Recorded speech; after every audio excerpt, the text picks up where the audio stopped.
Colombia atraviesa una profunda crisis sanitaria, económica y social provocada por años de políticas neoliberales y agravada por la pandemia, pero también por la no implementación de los acuerdos de paz.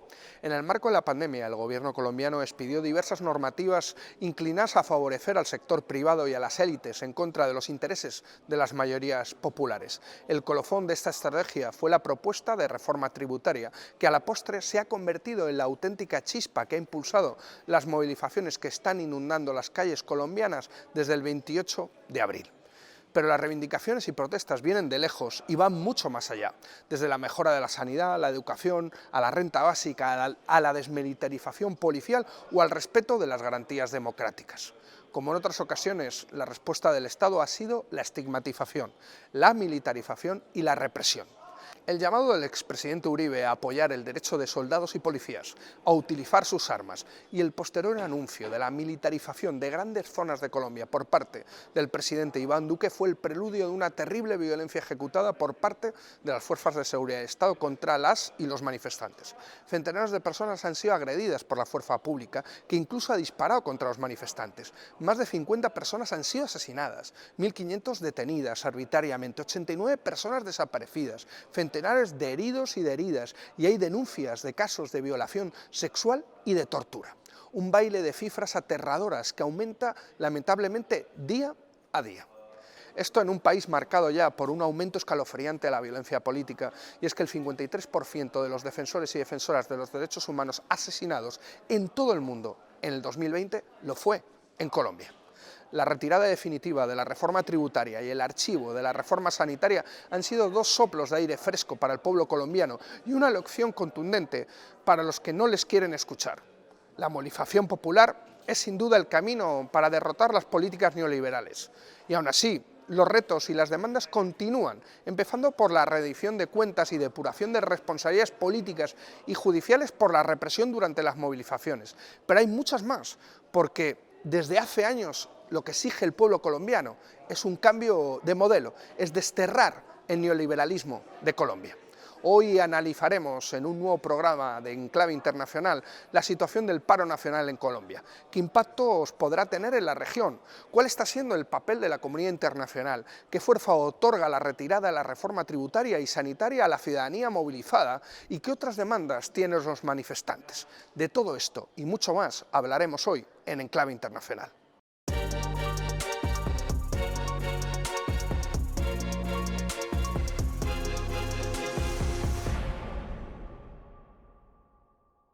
Bienvenidas y bienvenidos a un programa más de Enclave Internacional, esta vez para hablar de la situación en Colombia. Y para ello, para analizar esta situación, tenemos a una invitada de lujo, a Francia Márquez, activista medioambiental, defensora, ganadora del premio Goldman en el 2018, una líder social que está justamente desde Colombia, en plena calle, ante la situación que estamos viendo de 3 semanas ya prácticamente de paro nacional. Muchas gracias, Francia, por acompañarnos.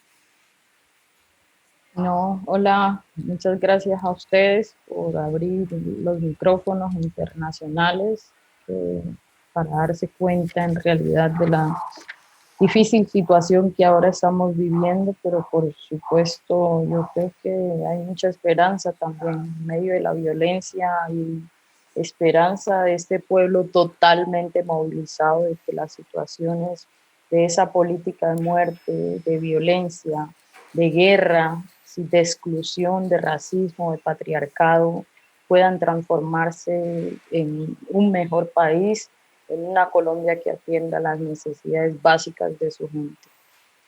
Bueno, 3 semanas de paro, ¿no? 3 semanas ya de paro. ¿Cómo empezó todo? ¿Por qué empezó por la reforma justamente tributaria, Francia? Bueno, yo creo que la reforma tributaria es como la gota que rebosa el vaso realmente.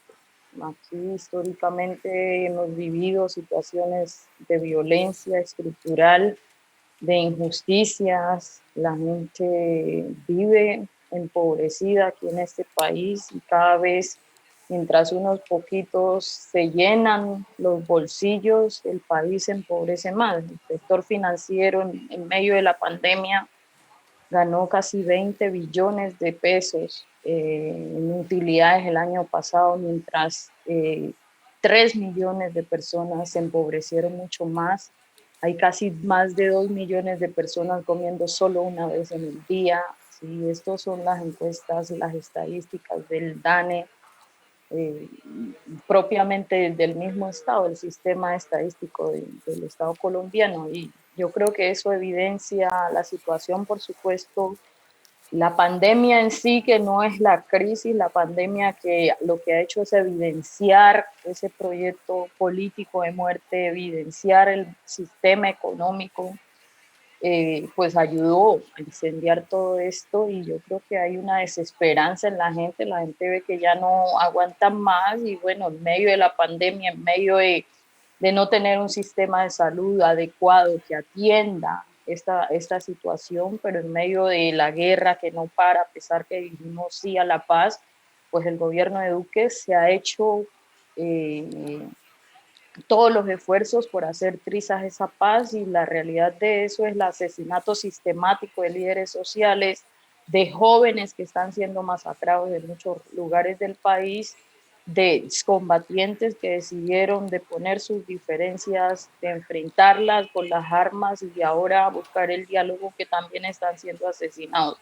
Entonces, esas situaciones de hambre, jóvenes, niños están muriendo de hambre en un país como el nuestro. Por ejemplo, en Cerrejón tenemos la empresa más grande de América Latina en explotación de carbón, y en La Guajira, y más de 5.000 niños en los últimos 3 años han muerto de hambre.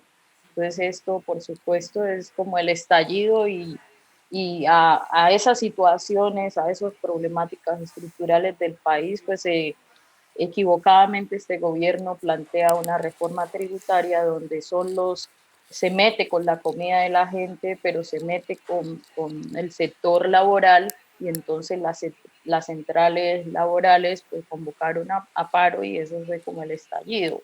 ¿Por qué esto no ha parado? Pues efectivamente no ha parado, aunque ya se tumbó la reforma tributaria, aunque ya Carrasquilla, el ministro de Hacienda, salió, aunque ya ayer se tomó la reforma a la salud, que buscaba privatizar mucho más la salud, que ya es precaria, que ya es privatizada, pero la gente está en la calle, y la gente está en la calle, sobre todo son jóvenes, jóvenes de los barrios populares, jóvenes que han sido asesinados por grupos paramilitares, sobre ese sofisma de limpieza social, jóvenes excluidos, es la gente negra, es la gente indígena, es la gente campesina empobrecida que está en las calles, y lo que en realidad está de fondo es un cambio estructural en este país que garantice paz, que garantice condiciones de vida dignas, que garantice justicia, pero sobre todo que erradique la corrupción. Aquí se pierden anualmente 50 billones de pesos en Francia, corrupción. Francia, sí, tú mismo la decías, ¿no? O sea, ya ha caído la reforma tributaria, ha caído la reforma de la salud, y que lo que se quería era en cierta medida un cambio de modelo. ¿Cuáles son las reivindicaciones, una vez que ya se han conseguido estas, que tiene ahora mismo el paro? ¿Qué reivindicaciones concretas están manejando desde el paro? Pues mira, yo creo que este paro sin duda tiene una expresión juvenil inmensa, y unos jóvenes populares en todo el territorio nacional teniendo puntos de bloqueo, puntos de concentración. Ayer se convocó desde las centrales a movilización nacional, y fueron millones de personas que salieron a las calles. Y yo creo que parte de esas apuestas, uno es transformar, sí, yo creo que se busca una transformación del modelo económico de desarrollo, se busca que la paz sea una realidad.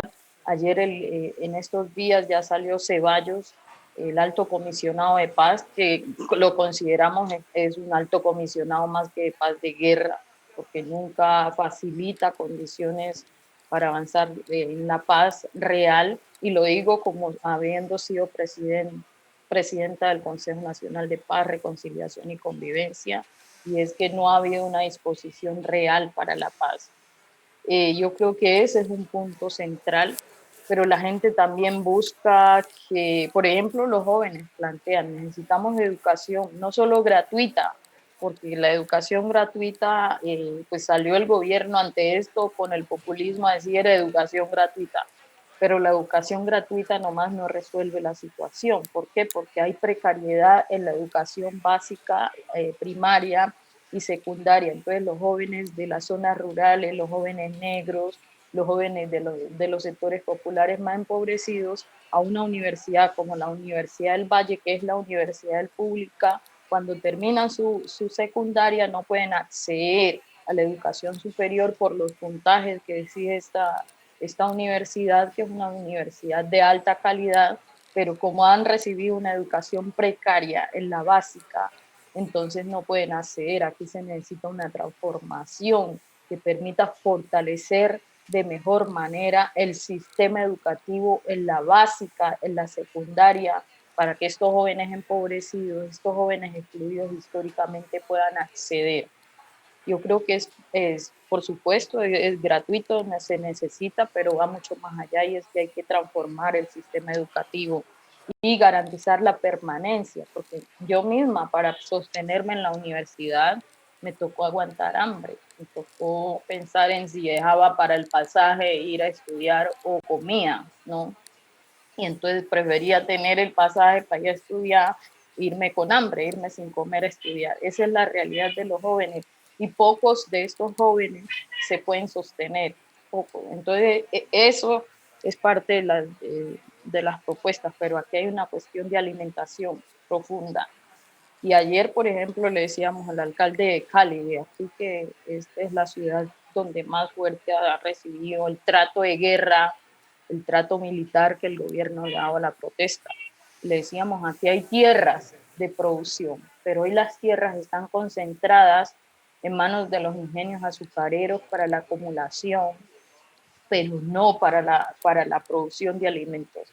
El mismo está evidenciando que hoy esta Colombia, la mayoría de los productos que consumimos vienen de afuera, importados, cuando tenemos tanto para producir. Entonces yo creo que fortalecer la productividad económica al interior del país, fortalecer la productividad alimentaria es una necesidad y yo creo que ese es un paso importante.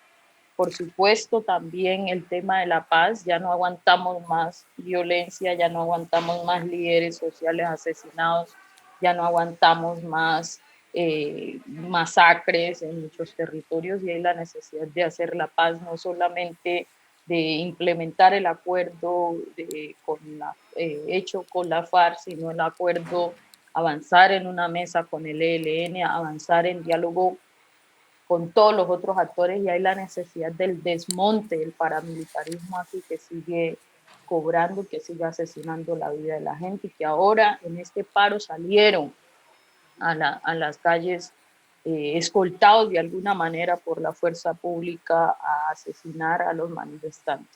Una cosa, Aquí, Francia, lo digo porque tú misma hablabas de que Cali ha sido uno de los epicentros, o el epicentro de las protestas, ¿no? Si no me equivoco, tú estás justamente en Cali, y yo creo que sí. has sufrido además la represión como ningún otro sitio en Colombia. Tú misma estabas hablando ahora justamente de eso, y me gustaría saber también los mecanismos de organización barrial, de las asambleas, de cómo se ha enfrentado también la organización popular para enfrentar también a esa represión, ¿no? Incluso tú hablabas del papel de los jóvenes, pero también el papel de las mujeres que están teniendo tan importante en las propias movilizaciones. Si nos puedes un poco comentar sobre eso.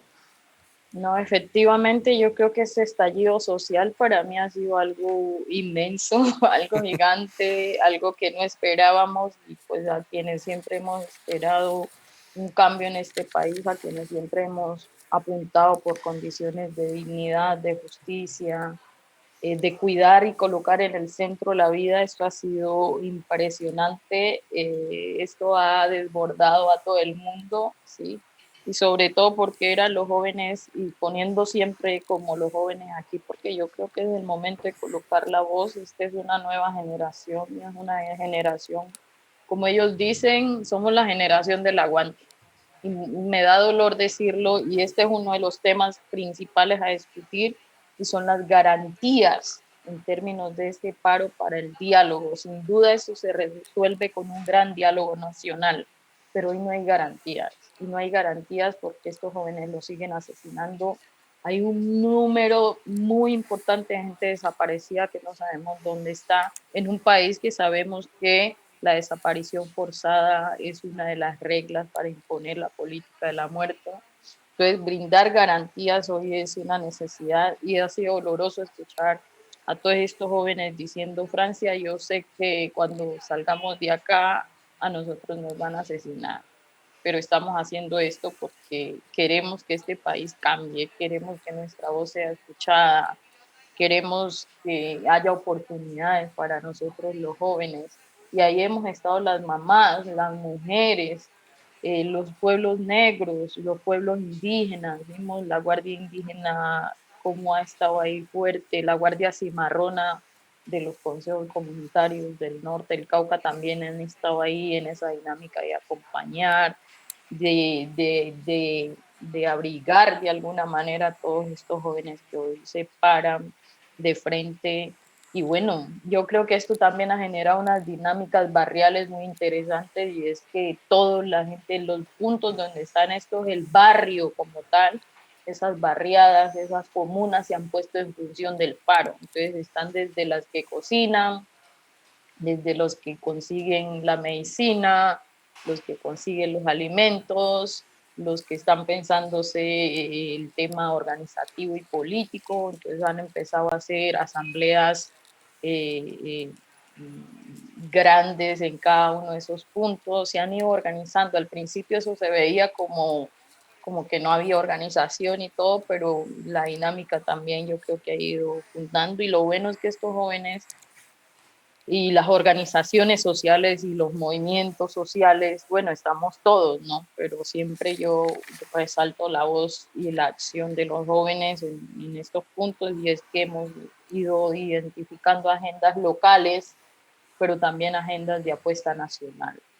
Y ahí es como todos ahora somos la primera línea, todos estamos ahí, todos estamos contribuyendo a esto desde distintos escenarios. Hasta las personas que no salen de las casas en las noches están con su cacerola ahí, tocando su cacerola y diciendo, aquí estoy. Este país se ha colocado lleno de banderas por todos los lugares, cada casa tiene una bandera y eso es un respaldo al paro, eso es un respaldo a decir que efectivamente esto es una situación histórica y necesita respuestas estructurales a este estallido social histórico necesario. Creo que hay que fomentar acciones de erradicar el racismo y nosotros hemos evidenciado en esta ciudad, en Cali, que los sitios donde el trato de guerra ha sido más fuerte, la violencia ha sido más fuerte, las violaciones de derechos más fuertes son los territorios históricamente excluidos, territorios históricamente racializados y los jóvenes que hoy están siendo asesinados, aunque esos rostros no están saliendo al público a nivel nacional, son jóvenes negros, son jóvenes afrodescendientes, muchos que han salido desplazados del Pacífico colombiano, muchos son nuestros hijos, nuestros sobrinos los que están muriendo en esta lucha. Sí, de hecho ha sorprendido, yo creo que a alguna gente le ha sorprendido mucho el nivel tan alto de violencia de la fuerza pública, ¿no? En la represión en Colombia, ¿no? Yo creo que es importante hablar un poco de eso y ver cómo la violencia y sobre todo la violencia de las fuerzas de seguridad del Estado en Colombia es un problema estructural. No es un problema de ahora mismo, ¿no? La presentación del programa dábamos el dato de que el 50% de los defensoras y defensores que han sido asesinados en el 2020 en el mundo se han asesinado en Colombia. Yo creo que es un dato durísimo.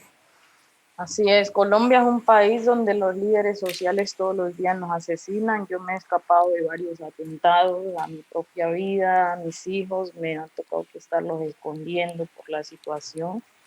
Pero en este país no solamente son líderes defensores de derechos humanos, en este país los líderes ambientales, hoy Colombia es el país donde más lideresas ambientales, sobre todo mujeres, que son las que están diciendo estamos cuidando el territorio como un espacio de vida, estamos enfrentando la crisis climática planetaria desde nuestro lugar, desde nuestro territorio, desde la vereda, pues también están siendo asesinadas.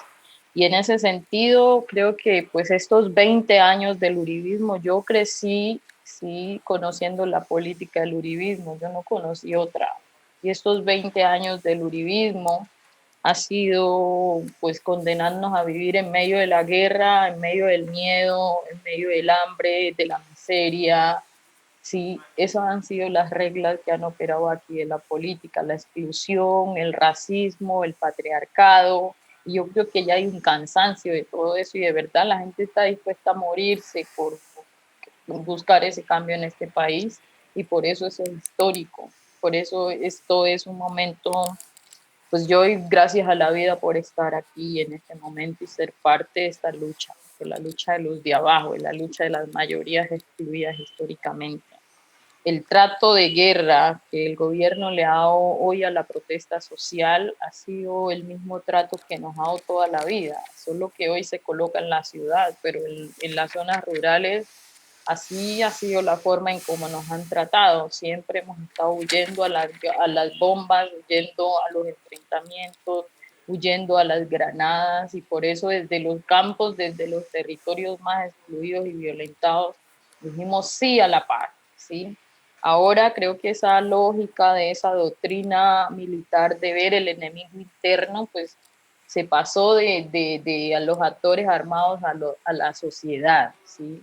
Y el trato de guerra que se justifica diciendo aquí lo que hay es vándalos, aquí lo que hay es eh, criminales, aquí lo que hay es terroristas. Cuando se pone ese lenguaje del terrorismo, pues al terrorismo hay que acabarlo, ¿no? Y en ese sentido, cuando el gobierno a todo este mundo de ríos de gente movilizada le da ese trato de guerra y usando el lenguaje del terrorismo y buscando cómo incidir en eso, yo creo que eso es muy grave. Aquí han habido crímenes de lesa humanidad, aquí se han violado mujeres a manos de la fuerza pública, las desapariciones forzadas aún, sí, hay más de 80 personas desaparecidas, ¿sí? Más de 50 han sido asesinados, hay más de 1.400 personas detenidas arbitrariamente, ¿sí? Y es muy complejo y ayer, antier la respuesta del presidente en vez de seguir buscando el diálogo porque el Comité del Paro planteó que para dialogar hay que brindar garantías, y garantías es parar la muerte, garantías es parar la militarización, detener la militarización en la ciudad y en los distintos lugares donde la gente está movilizada. El gobierno se negó a eso. Entonces hay como una narrativa de queremos dialogar, pero no es un diálogo honesto, ni es un diálogo en términos de garantías de derechos fundamentales, de derechos humanos. Y hay también la desconfianza por parte de la sociedad porque nosotros nos hemos movilizado siempre y siempre que hacemos acuerdos con el gobierno nacional, pues el gobierno empeña la palabra, firmamos acuerdos en papel, pero después pierde el recibo, después no cumple la palabra. Y ahí hay una desconfianza hoy en la institucionalidad. Hemos hecho un esfuerzo muy grande porque vengan organismos internacionales, porque la comunidad internacional acompañe, porque esta dimensión pues requiere de apoyo. Pero esta semana hicimos una reunión, la Comisión Segunda del Senado convocó a, a una reunión aquí en Cali en la cual participamos, la Comisión Segunda que está dirigida de alguna manera por muchos políticos del uribismo, lo que hicieron fue llevar a un poco de jóvenes a este espacio, jóvenes privilegiados, a hablar de las cosas malas del paro, a seguir diciendo que esto es puro terrorismo, que estos son puros vándalos y no a proponer una estrategia de cómo salir de eso y a negar, a intentar tapar la realidad de las violaciones a derechos humanos que han habido. Y estuvieron más de 18 embajadores de distintos países y por supuesto de la comunidad europea, pero creemos que necesitamos hoy de la presión internacional al gobierno de Duque porque ahora ordenó el despliegue militar total, sí, no ha permitido el ingreso a la Comisión Interamericana de Derechos Humanos que le escribió oficialmente solicitándole el ingreso al país, y por el contrario, pues despliega la intervención militar. Hay varios alcaldes y gobernadores que empezaron a pronunciarse diciendo no aceptamos la militarización, preferimos agotar las vías del diálogo. Ya se han empezado a hacer diálogos regionales con estos alcaldes y gobernadores, pero ahora la procuradora, que está en favor también y lanzando el mismo discurso de vándalos, terroristas, criminales, y no propiciando un espacio. Ella, que es la Procuraduría, es garante de derechos, ahora ha empezado a quitar y a ordenar que el gobierno intervenga algunas de estas alcaldías, nombre algunos alcaldes ad hoc para ciertos temas, y por ejemplo en Medellín pues ordena el alcalde de Medellín, que se ha parado duro también, ordena de alguna manera suplantar el mandato legal a este alcalde que ha tenido y que ha sido un mandato popular, ¿no? Entonces están jugando como a dilatar por un lado, pero por otro lado la estrategia de imposibilitar a los alcaldes que decían no asumir el mandato del presidente de militarizar y despliegue militar, y que mejor prefieren optar por el diálogo. Creo que este es un momento también para decir simplemente que como pueblos étnicos nosotros estamos dispuestos a acompañar, apoyar, ¿sí? Y a propiciar un escenario de diálogo de país, de diálogo nacional, que ayude a encontrar caminos hacia un pacto nacional por la vida, por la paz, por la justicia, por la dignidad de los pueblos y de este país. Francia, la verdad es que ya no, nos estamos quedando sin tiempo porque la idea del programa es más o menos 20-25 minutos, pero yo quería terminar con una última pregunta, si me permites. Yo creo que hace poco vimos justamente cómo Chile votaba la constituyente, ¿no? 2 años después de las protestas del 2018, se consiguió una victoria popular que fue tirar al basurero de la historia la constitución del pinochetismo, ¿no? ¿Ese horizonte se puede ver en Colombia? ¿Podemos ver un horizonte en Colombia en donde no solo haya una Colombia en paz, sino que también se pueda abordar un proceso constituyente que lo cambie todo?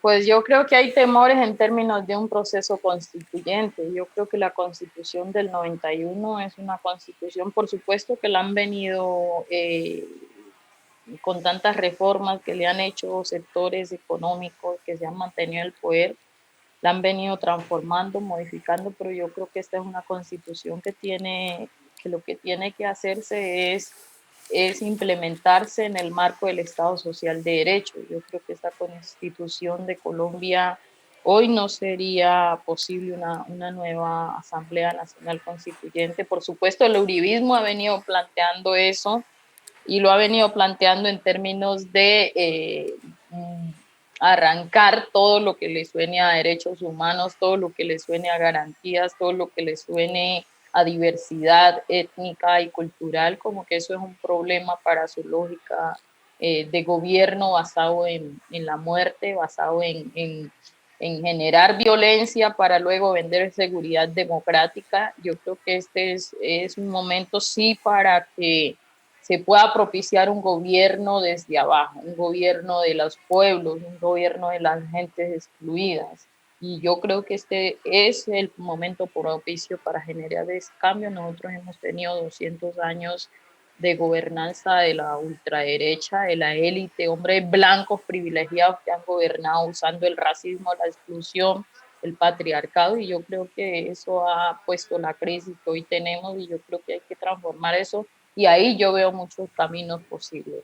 También hemos estado mirando la estrategia del uribismo, y su estrategia es incendiar mucho más este país, para luego decir que esos sectores progresistas que han estado acompañando el paro son los responsables de lo que aquí pase. Pero hay evidencias de en lugares donde hay infiltraciones de la fuerza pública, asesinando, donde hay lugares incendiando, muchos lugares y ahí hay como esa intención de incendiar el país, darse un autogolpe, ¿sí? Sacar a Duque, colocar a otro, al presidente del Congreso que también es uribista, y restablecerse con eso, colocándole la responsabilidad del incendio a los movimientos sociales, y por eso el diálogo no es claro hoy desde el uribismo, desde el presidente Iván Duque. Es un diálogo acomodado, un diálogo que está buscando dilatar para no asumir una posición clara frente a la situación que está viviendo el país. Pues nada, muchísimas gracias, Francia. Yo te quería transmitir que aquí también tenéis aliados para un cambio en Colombia, porque sabemos que un cambio en Colombia también ayudará a otros pueblos de América Latina y también aquí a las clases populares en Europa, y por eso mandaros un fuerte abrazo, y a todas las personas que nos habéis estado viendo, muchísimas gracias por seguir un día más este programa de Enclave Internacional y terminar mostrando nuestra solidaridad y apoyo a las protestas populares colombianas. No, gracias a ustedes. Y el cambio es con todos, y el cambio hoy, el planeta necesita un cambio, y es el cambio de transformar esa política de muerte hacia una política que sea capaz de cuidar la vida. Esa es nuestra única posibilidad que tenemos como humanidad, y desde aquí de Colombia, desde América Latina, los pueblos, las mujeres, los jóvenes, estamos haciendo nuestro mayor esfuerzo por hacerlo, así eso nos cueste la propia vida, que es lo que está pasando ahora. Quisiéramos que eso no significara perder la vida. Defender la vida nunca puede significar perder la vida, pero sabemos que enfrentamos a un monstruo grande, sabemos que enfrentamos a la política de la muerte. Un abrazo muy fuerte, Francia, y un abrazo a todos los que nos habéis estado siguiendo.